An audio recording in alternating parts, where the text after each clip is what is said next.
we've spoken at this length, the opposition are just, trying to politically point score here. Our hospitals are doing their utmost best in dealing with the surges we've seen in recent capacity for a whole range of reasons, but also dealing with our vaccinations and our testing and our COVID patients. So I'm not aware of any code yellows today, but these hospitals manage these surge capacities. They know how to work through those and share that information across the various hospitals to make sure that we can deal with those loads. So.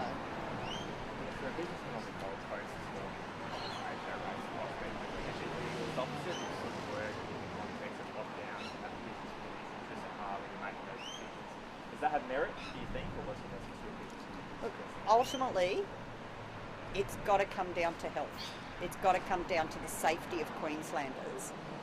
And that's how we help our economy. And we've said this from day one. If we want to open up our economy, and if we are in a fortunate position to lift these restrictions on Thursday, we will be back to having some of the lowest restrictions in the country. We will be more open than most economies around the world. And that helps business. And we've seen tourism starting to pick up again, which is fantastic, through the travel around the country. What we need to do is manage the virus.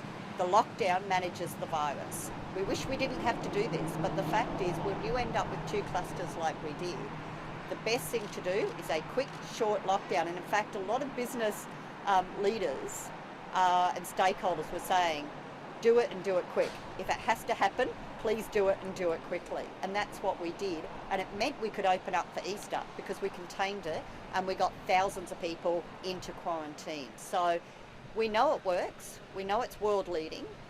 We know that it's best practice to do it the way we have. We will always talk with business and support them in relation to how this impacts them. But it can't be the final decision maker. The final decision maker has to be the health advice from the Chief Health Officer. Will this help contain this virus and make sure we don't have broad community transmission? Because if we have broad community transmission, then businesses have got something to really worry about, because it will seriously damage our economy far more than we have seen so far in COVID.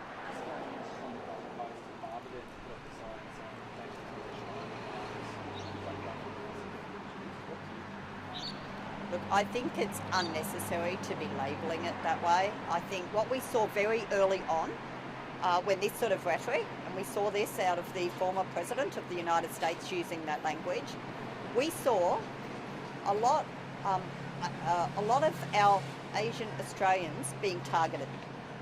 A lot of people being targeted just because of their nationality on the streets. They were being spat on, they were being verbally abused.